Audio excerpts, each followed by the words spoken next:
Hello, everybody. Welcome back to another episode of the Penny Lane Podcast. Today, Blayne and BOFO are joined by Perch Perkins, who discusses his trading journey, forming good habits, and finding consistency. Subscribe to the Penny Lane Podcast on YouTube, Apple Podcasts, Spotify, or any other podcast platform. Today's show is brought to you by Aries Broker, Last Bottle Wines, and Pennies Going in Raw.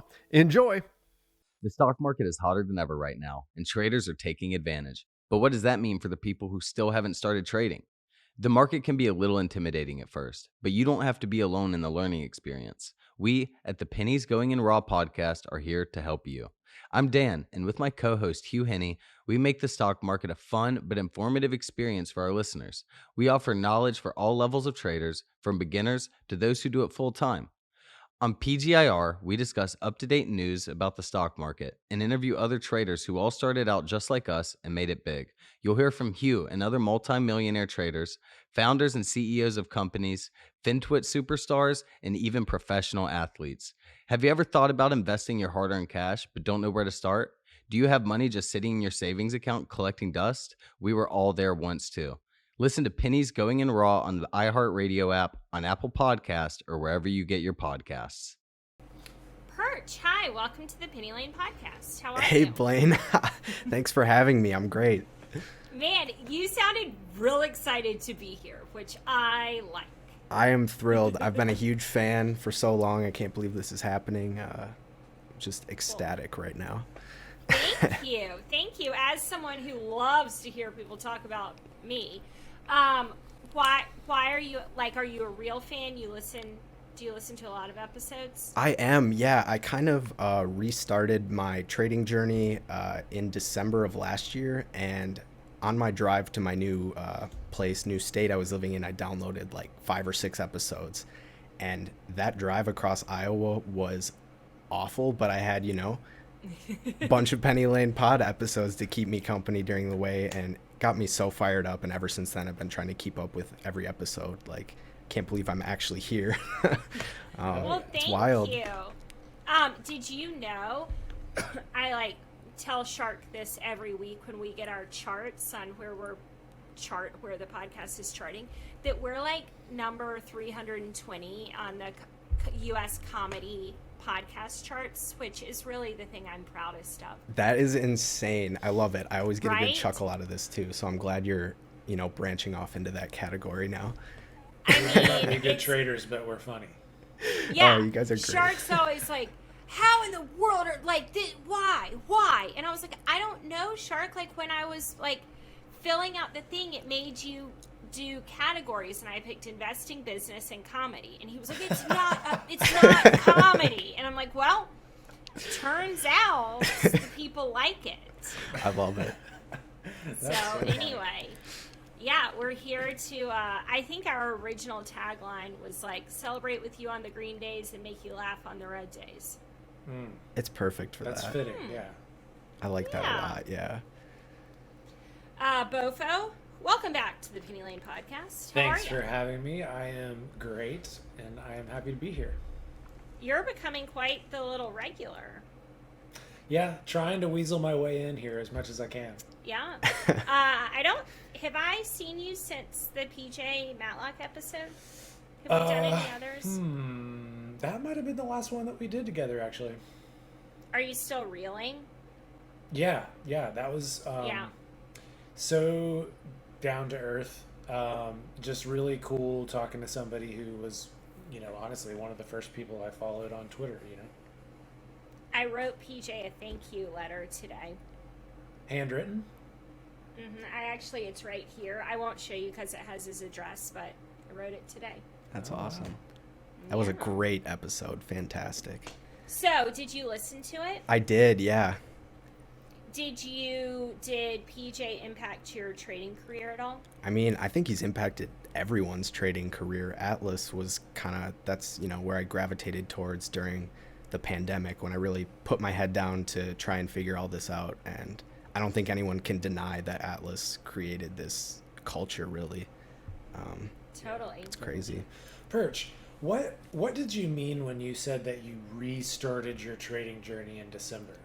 So I had a pretty rough point in my trading career at like, I think it was October, November of last year, where I finally kind of, you know, hit that wall, and I was like, I got to get a 9 to 5. I'm not achieving the consistency I want. And after about 4 to 6 weeks of that, I was like, okay, I cannot do this for the next 40 years of my life.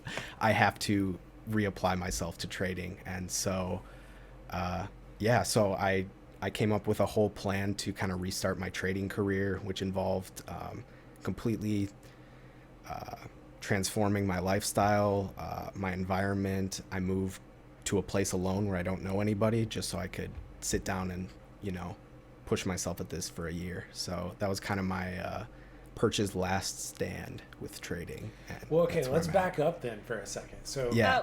BOFO's so excited. A lifestyle transformation. Look at his face. He's like we gotta so dig into this. excited. Yeah, we gotta He's dig so into this.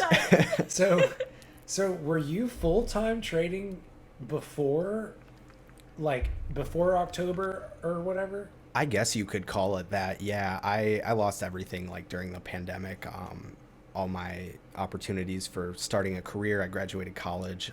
I ended up moving back home, and I was like, okay, I got to push myself at this trading thing. You know, this could change my future and stuff. So I did it for like a year and a half.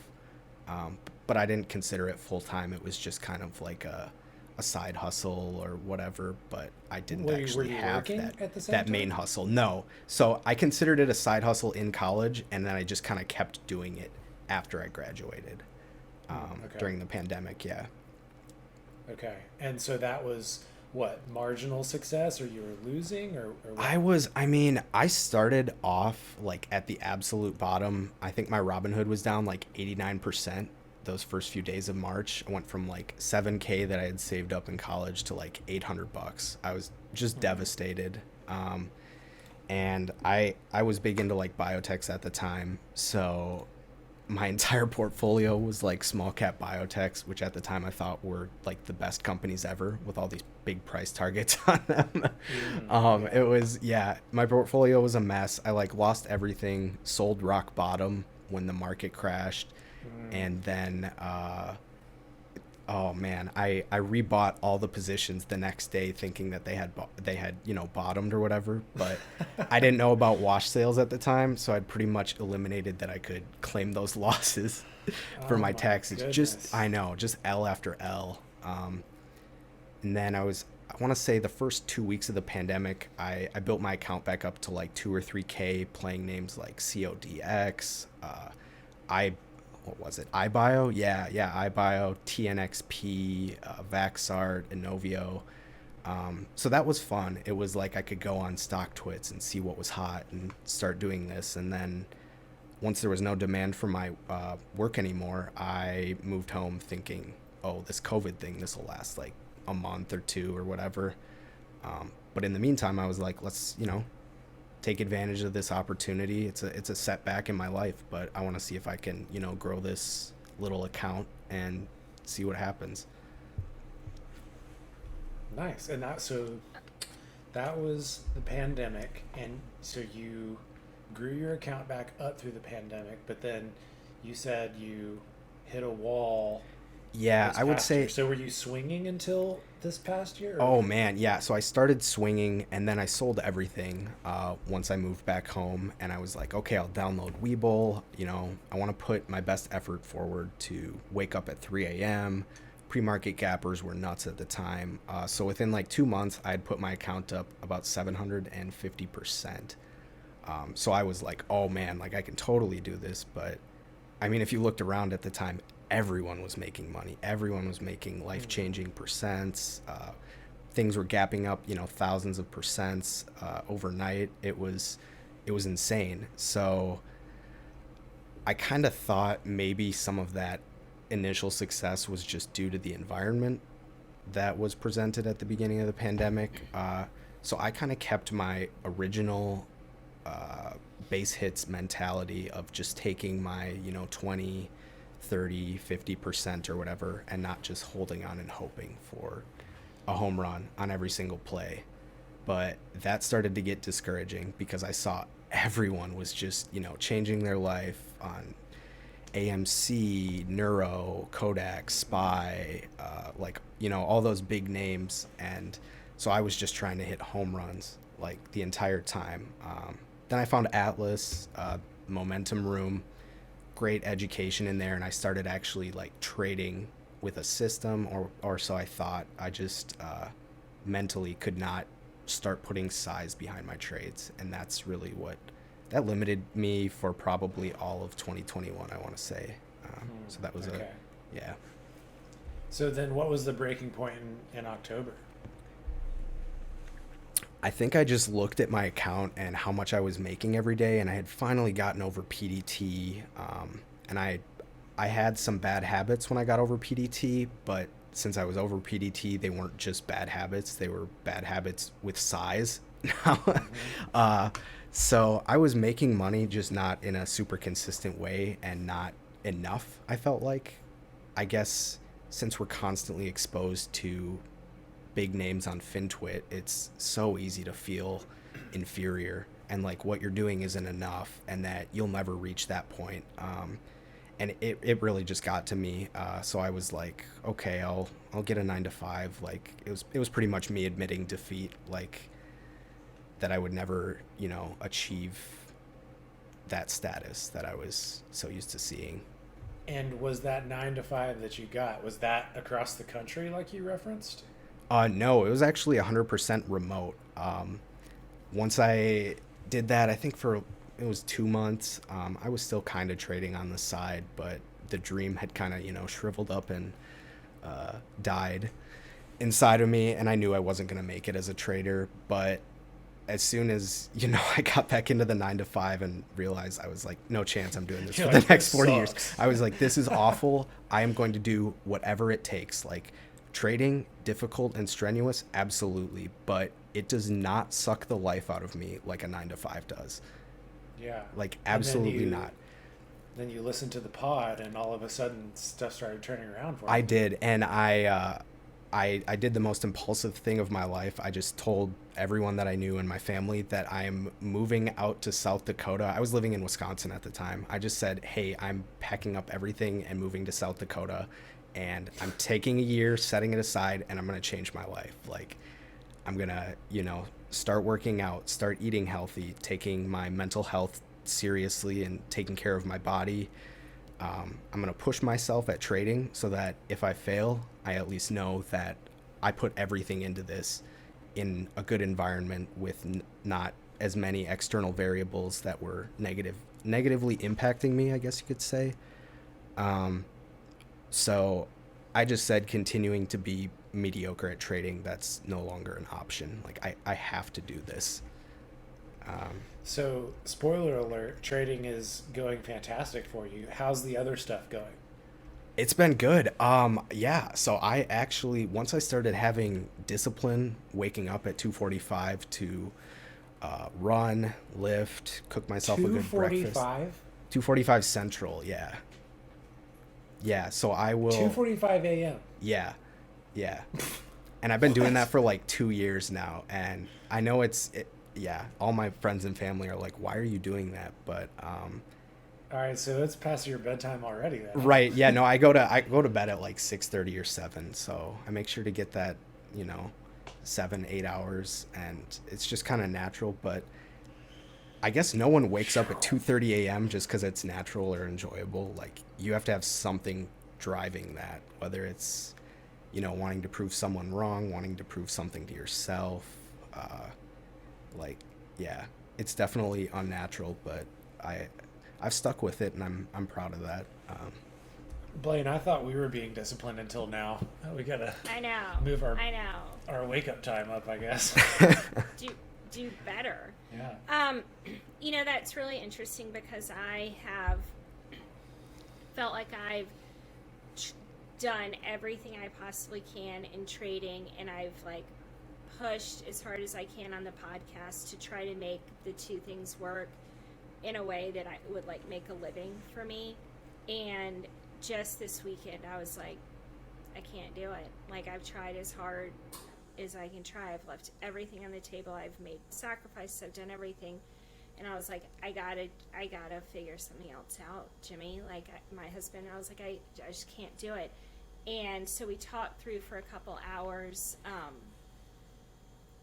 if I wanted to like try to do a different career, make it in some other way. And I mean, I was crying and I was just so emotional. And we sort of decided at the end of the talk that I would just try to like get a different career, because like this is just, it's been too much and it's too hard on me. And I made that decision, and then like three hours later I was like, I just don't know if I can do it. Like I don't know if I can go work for somebody else. And then, you know, I thought on Saturday, I was like, I will have zero doubt that I did everything I could. And then, but then I'm like, but have I? I'm not getting up at 2:45. You know, I'm still like FOMOing stuff that I know not to FOMO. I'm chasing things that I know not to chase. I'm not like following the rules as good as I could. I'm saying that I'm going to eat healthy and having like I had like birthday cake, or I'm you know, I gave up drinking for so long, and I'm like, well, maybe I can drink on the weekends. Like I haven't given it like 100,000%. So then if I give up and try something else, I have to start at the beginning. But I'm exhausted, like where I am now. Yeah. But then the thought of like going back to the beginning and something else, I'm like, I can't do that either. So. Yeah, it's the worst. And I'm not perfect. I get worn down by everything, and I'll sleep in once in a while, or, you know, if I'm tired, I'll make a frozen pizza. I haven't drank in 3 months though, so that's something I stuck to. Congratulations. Thank you. Yeah, I know you've been at that too and been super transparent about all that. It's you get me fired up about that. It's been awesome. I'm super passionate about it, but I've been struggling a little bit with it as the weather gets warmer. Right. And I'm like doing things with my kids, or like my son this weekend was in the World Series for baseball, and we like after the game, all the parents went and hung out, and this guy was making like custom margaritas. It was a Saturday night. I'm like, am I like, do I care so much about my training that I can't even do that? I like can't have this I mean, just like, it's sick. So of course I had the margarita, and then I'm like, well, I'm probably not going to trade well this week. Like, yeah, it's a sick mental game that I play with myself. But yeah, the drinking is, I don't know. I've been on a path with it. No, but that's a good point, Blayne, because like when you talk about this extreme level of discipline that I think we aspire to, and that I think Perch is talking about, like there is this balance of like mental health, and there's this balance of like, you got to live your life, right? Like that's the other thing I think about too, you know, like I'm not old, but I'm getting old enough now that it's like, these are still some good years of my life. Like if I'm too strict about everything, I'm going to miss out. I don't want that either. Yeah. You know?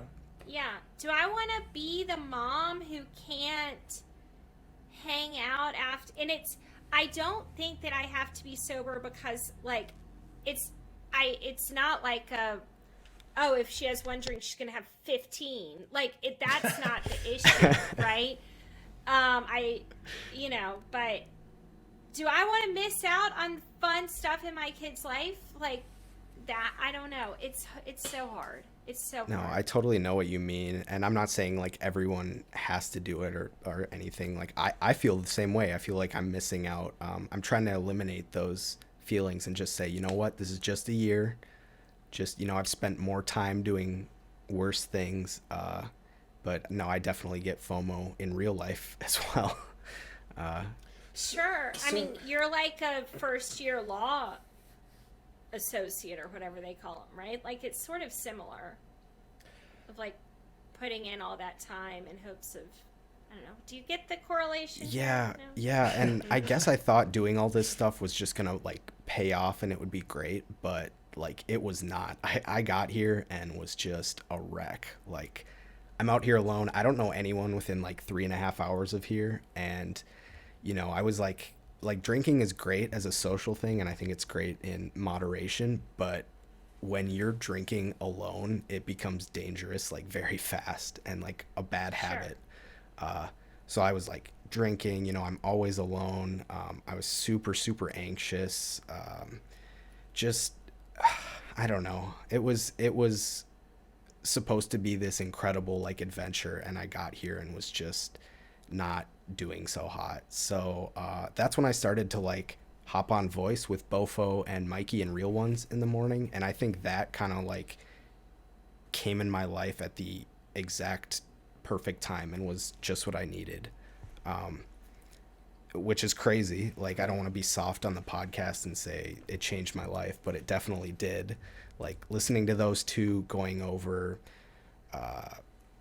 reading tape, marking levels, volume price analysis, discussing sentiment and themes, and it just helped tremendously. And I felt like I was a part of kind of like a little team in the morning. And for me being so lonely at the time, that was like just what I needed. Like, it was perfect.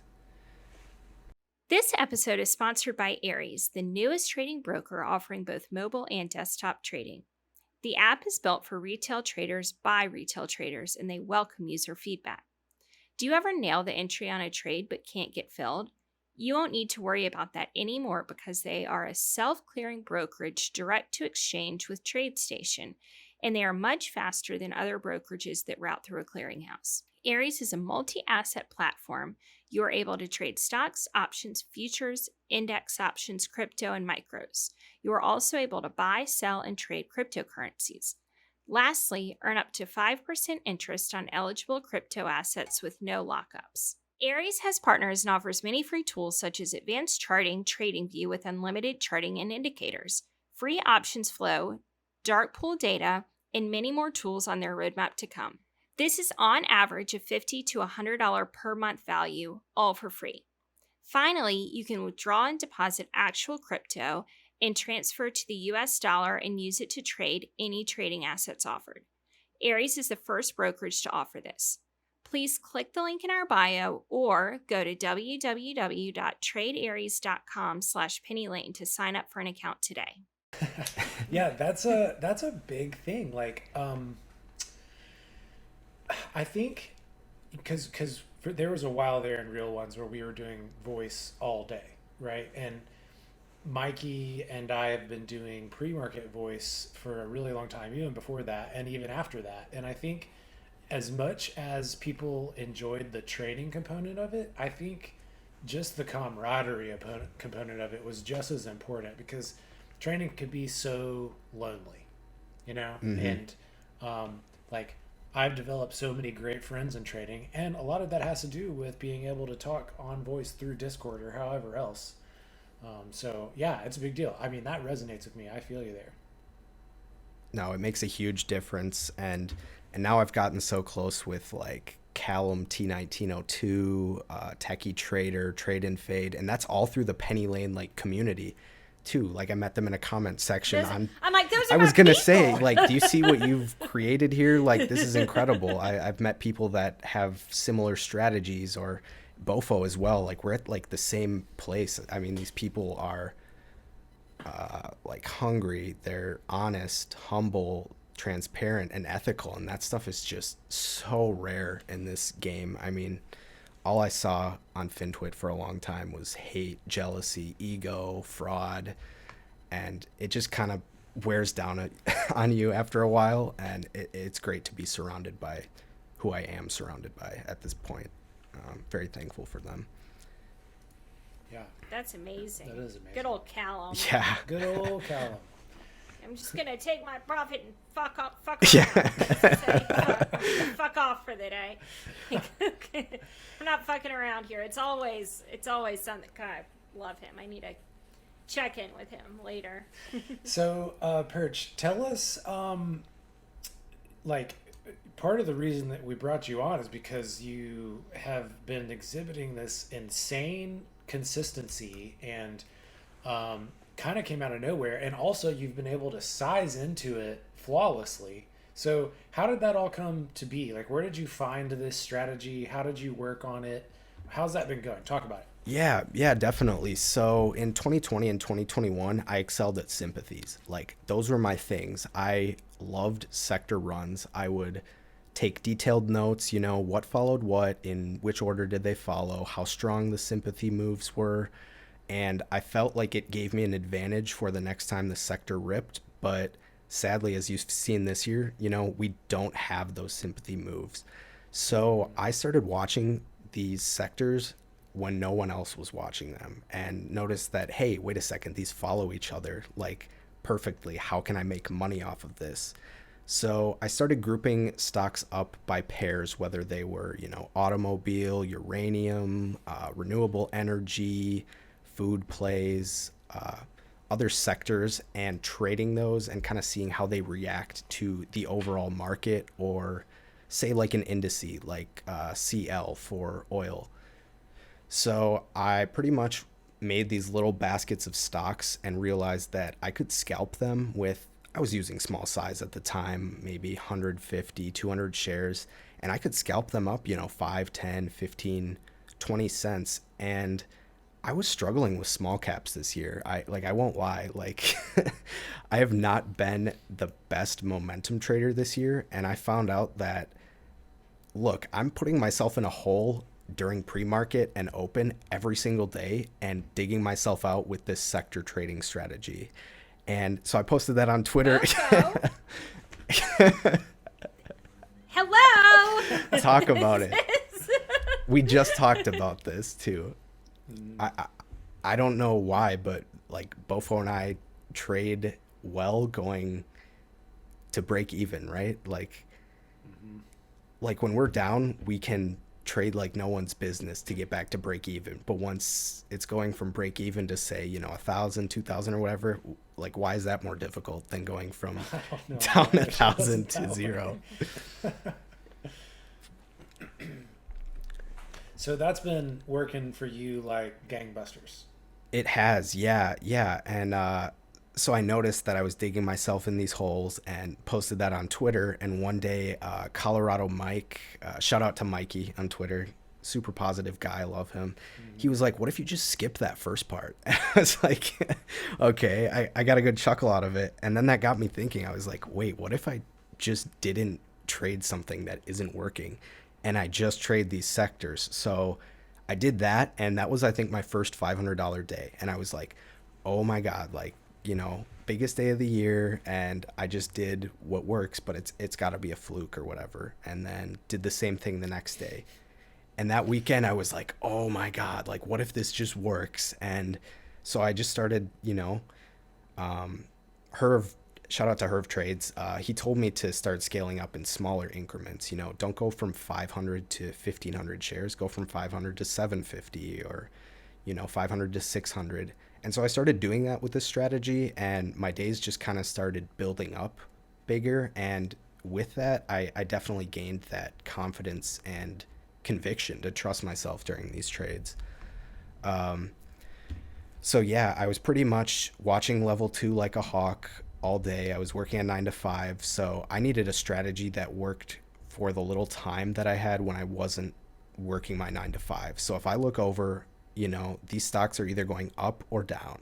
So first of all, I'm looking at the same sector basket. Take like automobiles, for example. I traded Workhorse and Ride for like 2 months straight, every day, just those two.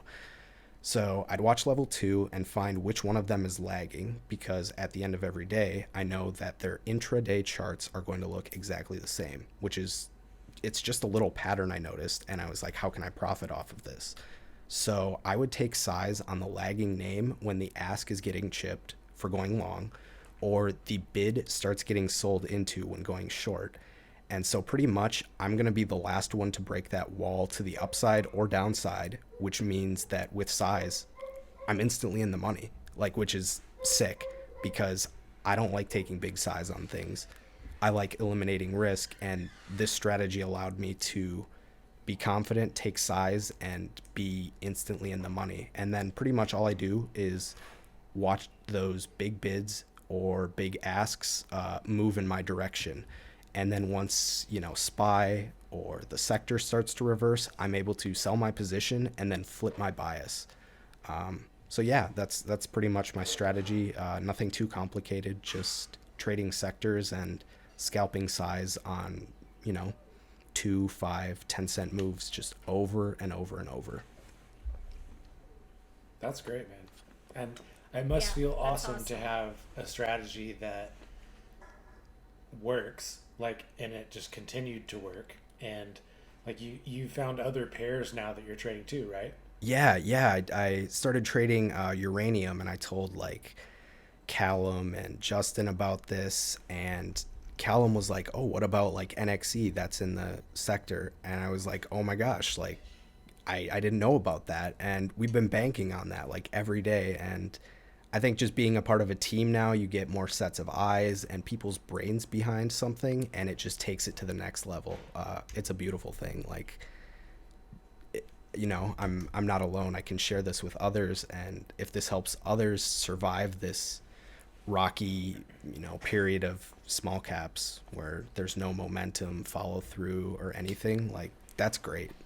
That's what Yeah. this strategy is for. It's not my like perfect strategy that works all the time that I've had 2 decades of experience with, but it pads my account right now and helps me survive, I guess. Yeah, it's been good. And so these stocks that you're finding that track with each other, you said they're in the same sector, right? But there's a few other things you look for too, right? Like what price range are they? What float are they? So on and so forth. How are you filtering for these? Exactly. So the price range that I kind of like is $2 to $5. I've noticed if they're over $5, the spread is like more than a cent, and I don't like that a whole lot. And I noticed that if they go under $2, which has happened to a few of my favorites, it's always a sad day, but they start barcoding, and then there's like 50, 100,000 shares at every single cent, and it's like I can't make money off of something that just barcodes the entire day. So I like that price range. I want to make sure they have decent daily average volume so that I can get in and out with size. The free float I like is around 150 million. And I want to make sure that they are consistently reacting to SPY and IWM or their respective indice, like a uranium ETF or oil futures. If they're not, there's no point in me trying to apply my system. If they're not, following the sector or following the market. That's great. And you're going tight stops on every entry, right?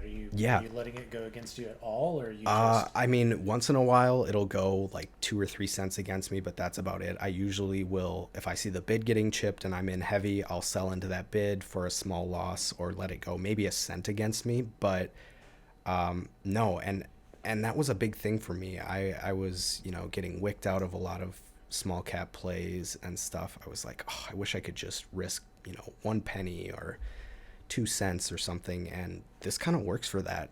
So it fits my personality and my risk tolerance. And yeah, I think that's important for your strategy to work for you and be unique to your personality. 100%? That's great, man. I'm proud of you. Proud of you for having that strategy and sticking to it and being able to scale up effectively. I think that's what we're all going for. Yeah. Totally. Yeah, I think I was afraid for so long to tell people like how I trade, since scalpers were always, like looked down upon, like, oh, you're a no good scalper, a penny flipper, a 2-cent Tommy or whatever. And then I realized that people saying this are probably not around anymore, trading or Yeah, right. or they need volume from their followers, or they run a paid subscription or something. And it's like, okay, I'm just gonna, I sit over in the corner by myself. I trade a few things. I avoid crowds and stuff and just do my thing every day. Hey, if I'm making consistent money in this market, you can call me whatever you Right? Yeah, so because I mean I'm placing a ton of trades per day, but I don't necessarily feel like it's over trading.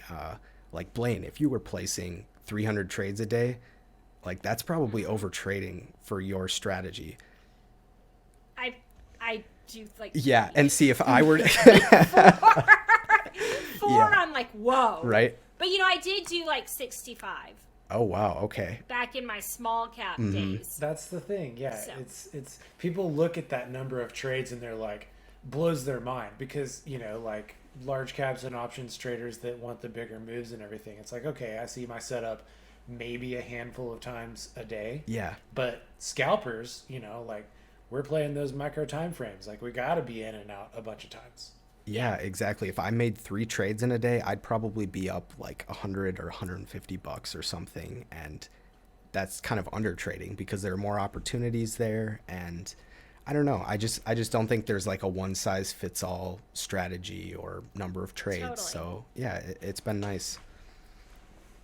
Totally. You know, I've seen this strategy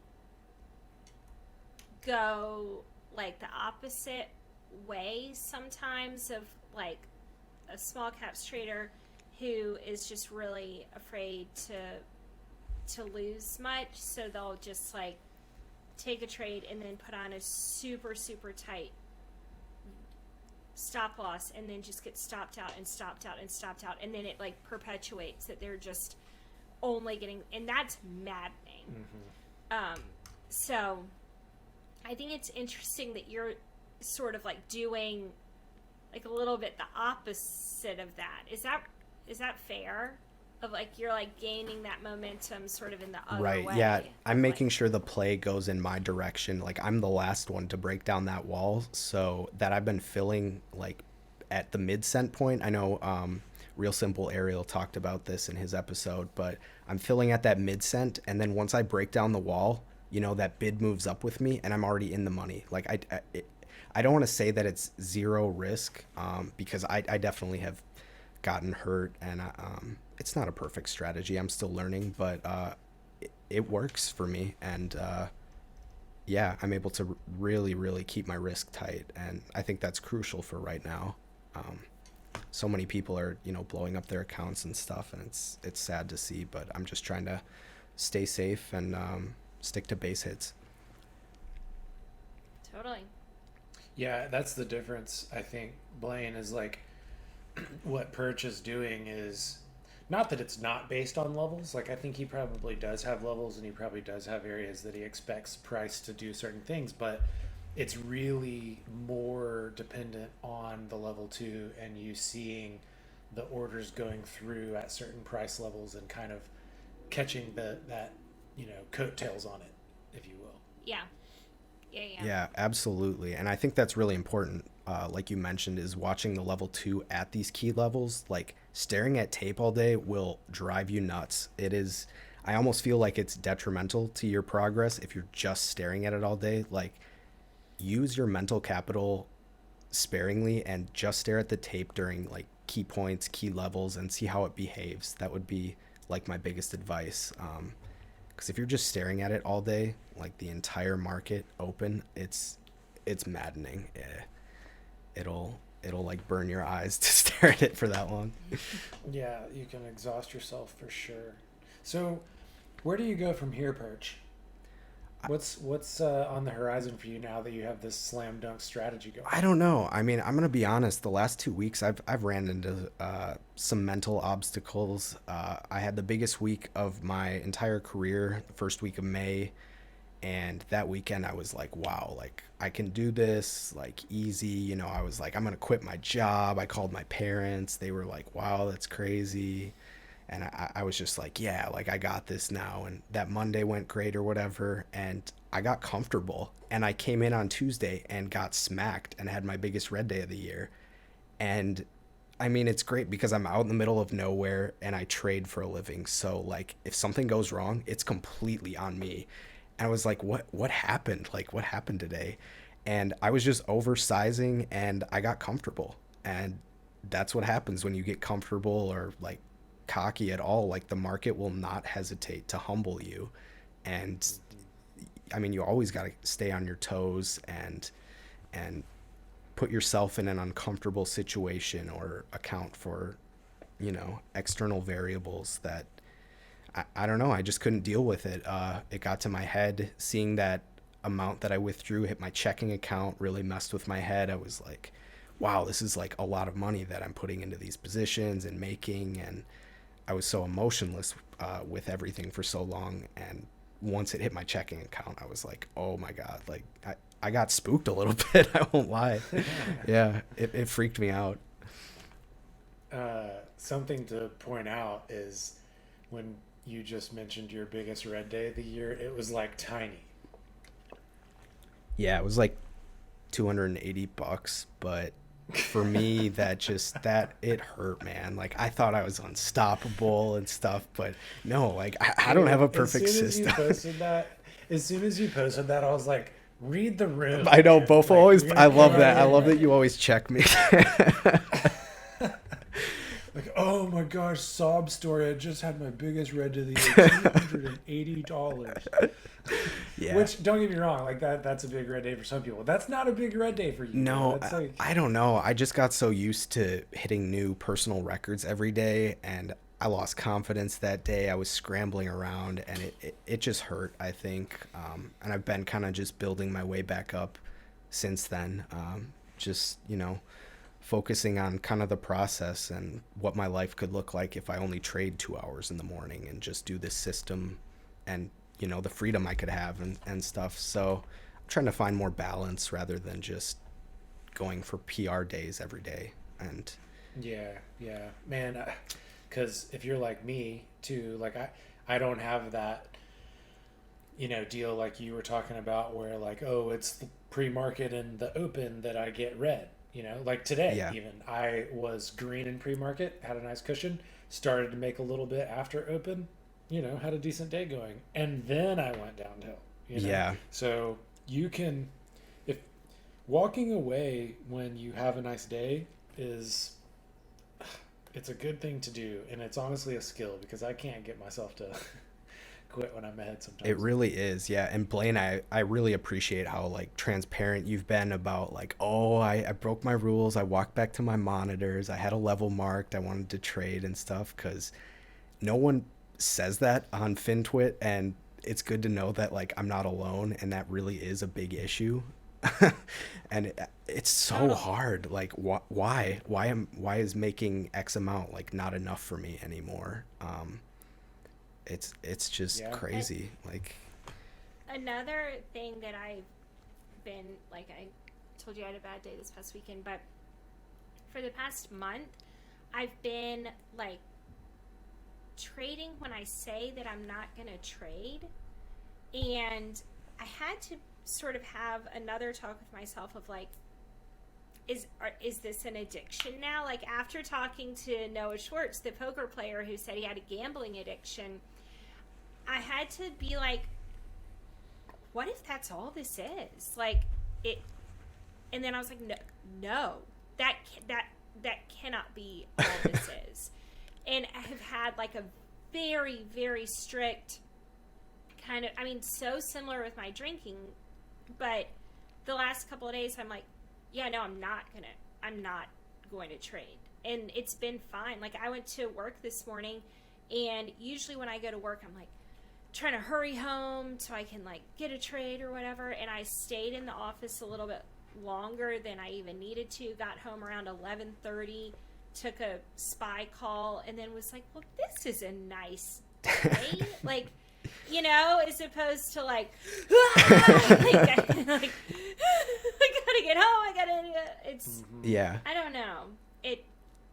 I don't ever want it to feel, so people used to ask me on Twitter, like, Blayne, do you feel like you always need to be in a trade? And I was like, no. And then I was like, well, but like maybe.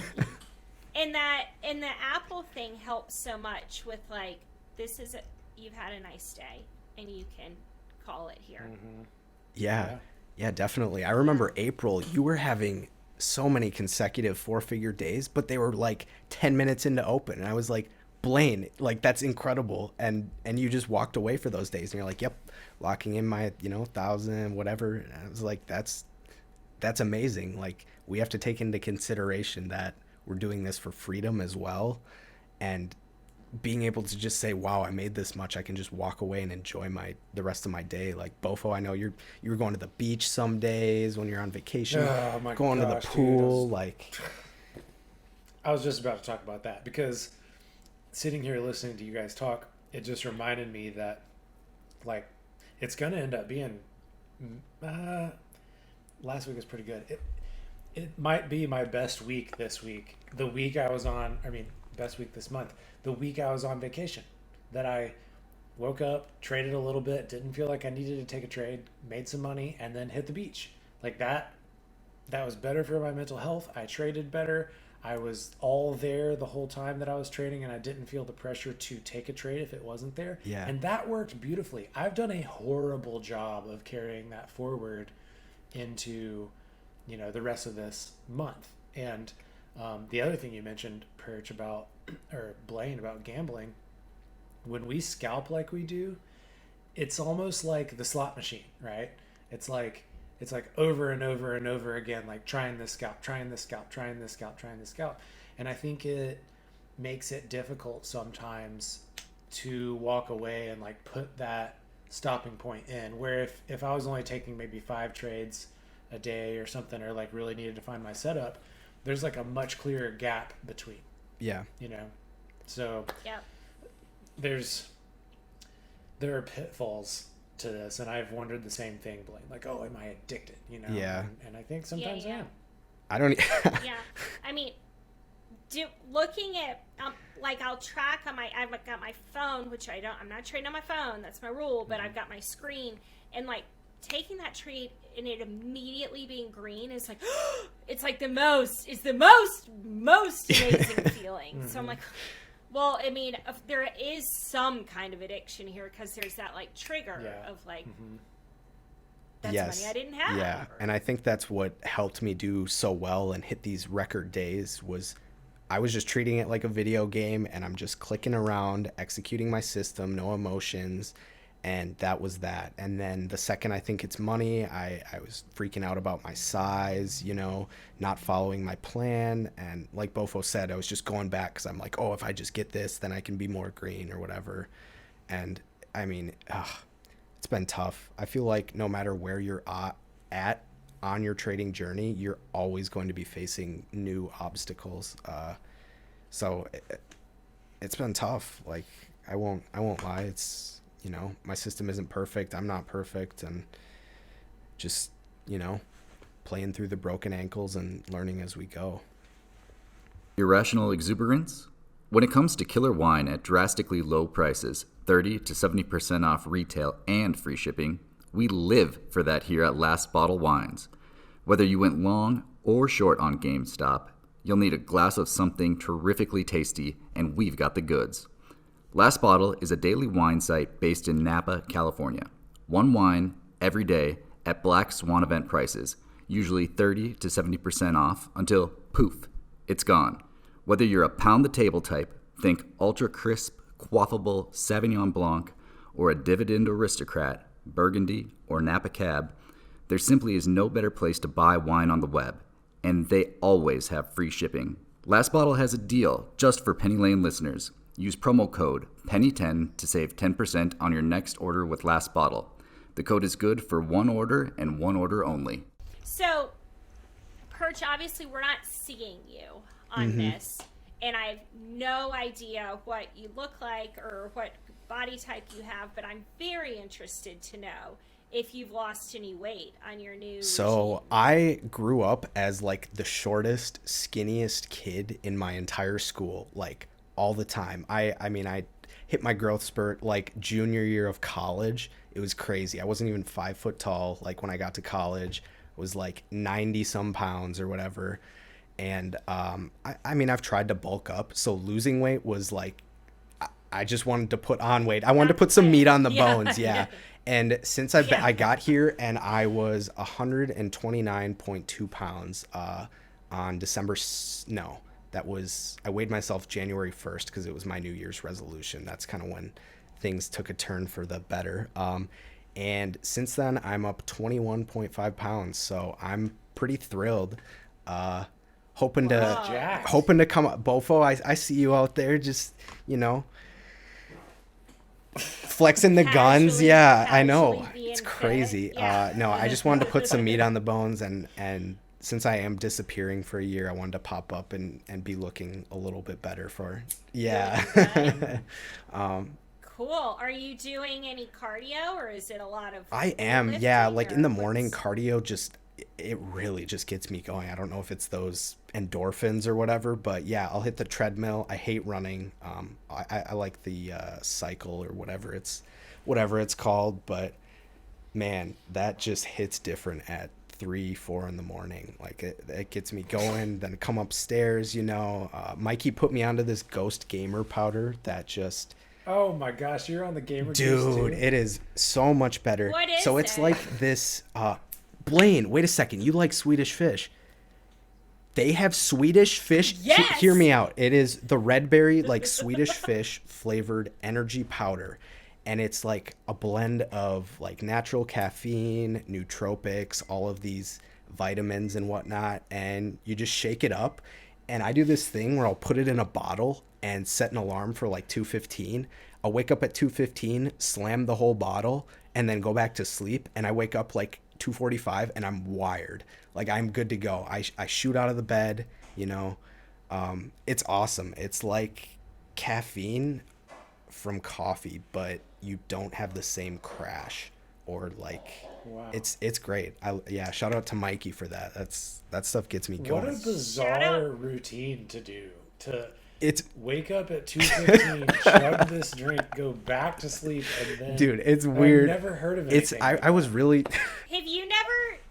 You don't have a coffee nap? I love a coffee nap. What does that mean? So What I is get that? my coffee and then just have a little snooze, and then I'll get back up and have my next coffee. A coffee nap is... that sounds so I nice. must have much more trouble sleeping than you guys do. Once I'm up, I'm up. Really, I started having trouble with the whole 3 a.m. thing. So I was like, if I can get that caffeine in my bloodstream before, it's time to go. See, I'd have trouble with the 7 p.m. bedtime. Oh, really? Yeah. Yeah, that would... Yeah, I'm kind of a night owl. However, whatever this drink is, we need to get them on the pod to be a sponsor. If all of these traders are drinking this drink, All We right, have all to. right. so Yeah, make a note. Make a note. all right, I've got it. And it tastes like Swedish Yeah, fish. and they Sure. nailed the flavor too. It's like perfect. Love a Swedish fish. I often will be like, Jimmy, do you think my life has gotten better or worse post Swedish fish addiction? He's like, I don't know. But I have heard that I never, ever, ever liked candy until I stopped drinking. Mm-hmm.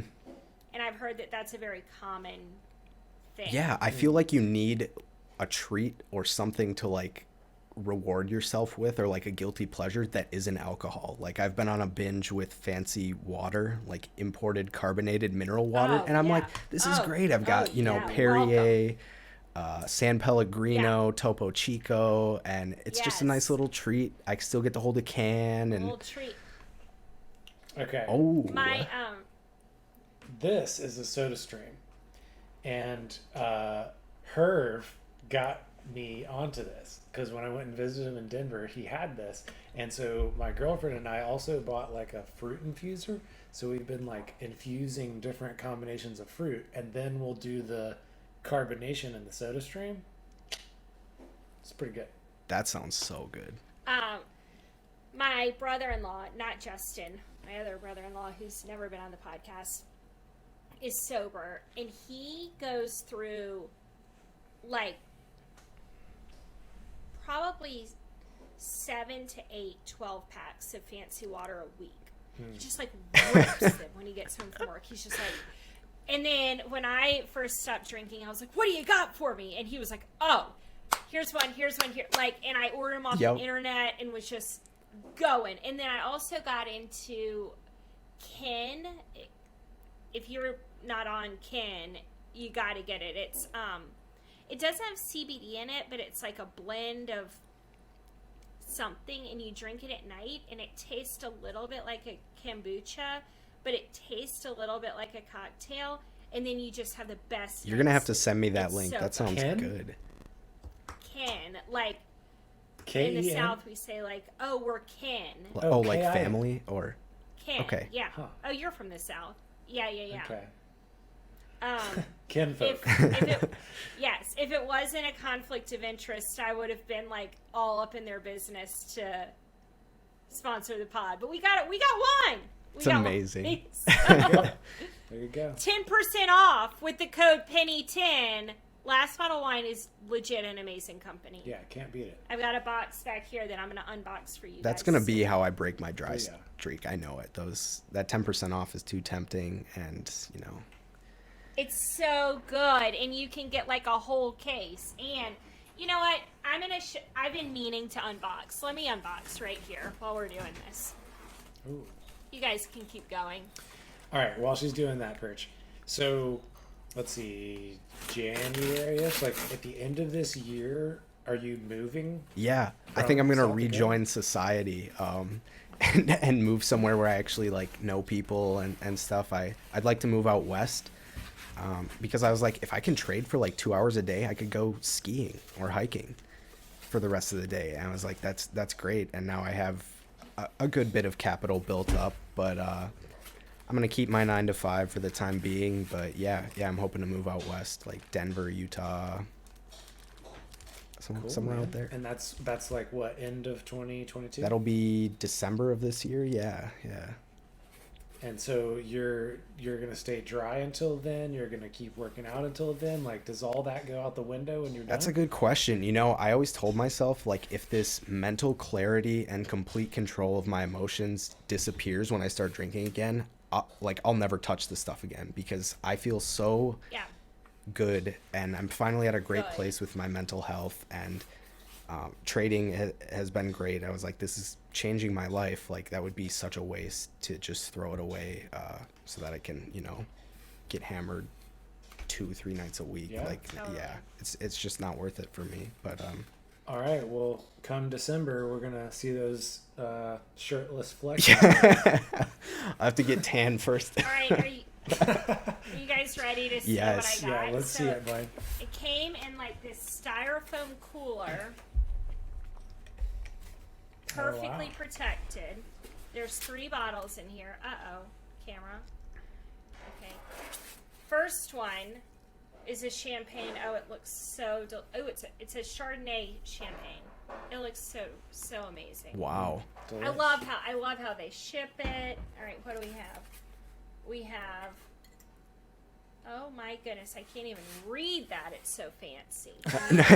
it's very pixelated, but it looks Catchy or something, or It's Italian. Oh. It's Italian. It says Rosso, Rosso.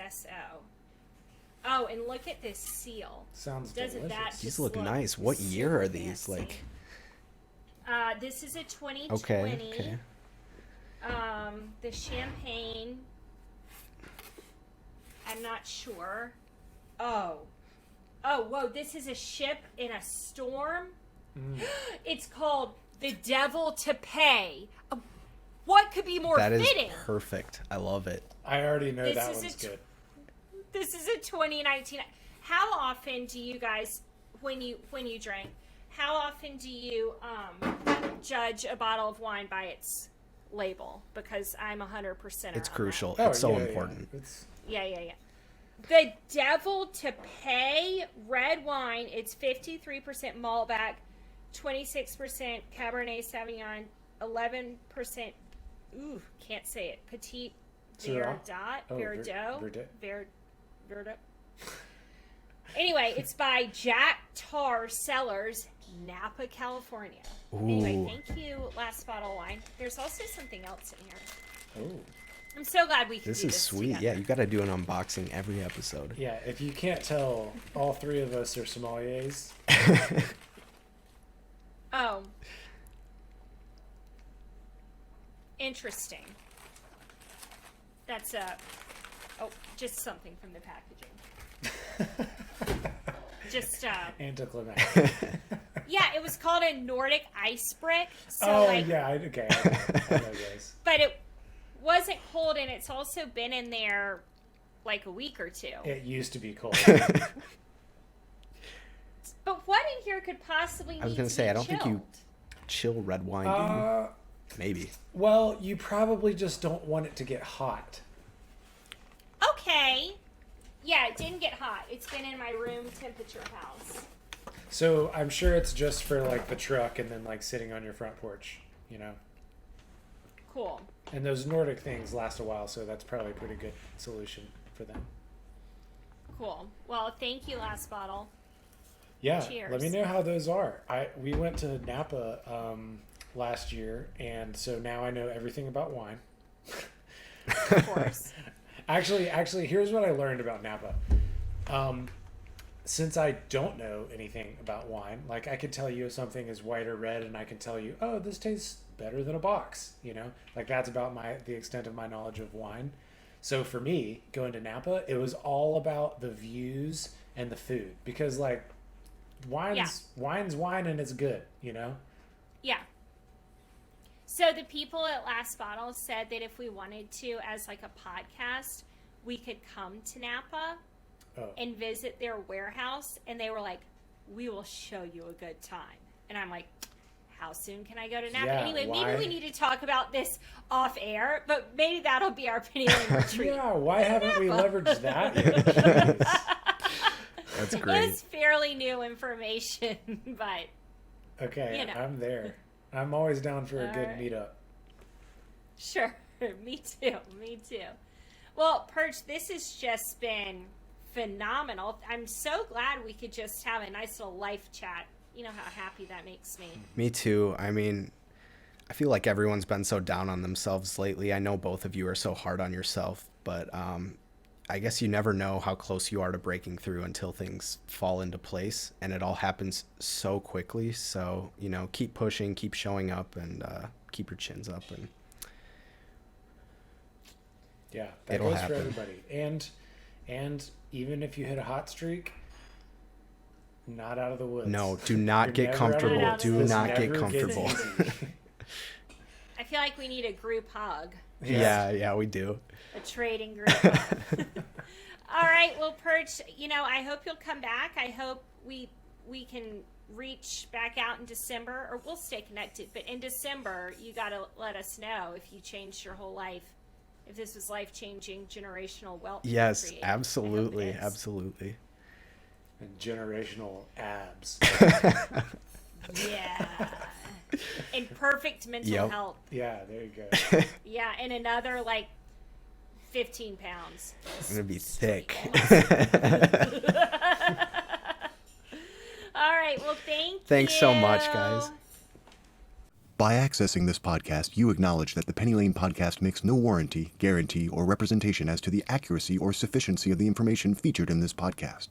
The information, opinions, and recommendations presented in this podcast are for general information only, and any reliance on the information provided in this podcast is done at your own risk. This podcast should not be considered professional or financial advice. Unless specifically stated otherwise, the Penny Lane podcast does not endorse, approve, recommend, or certify any information, product, process, service, or organization presented or mentioned in this podcast, and information from this podcast should not be referenced in any way to imply such approval or endorsement. The third-party materials or content of any third-party site referenced in this podcast do not necessarily reflect the opinions, standards, or policies of the Penny Lane podcast. The Penny Lane podcast assumes no responsibility or liability for the accuracy or completeness of the content contained in third-party materials or on third-party sites referenced in this podcast, or the compliance with applicable laws of such materials and or links referenced herein.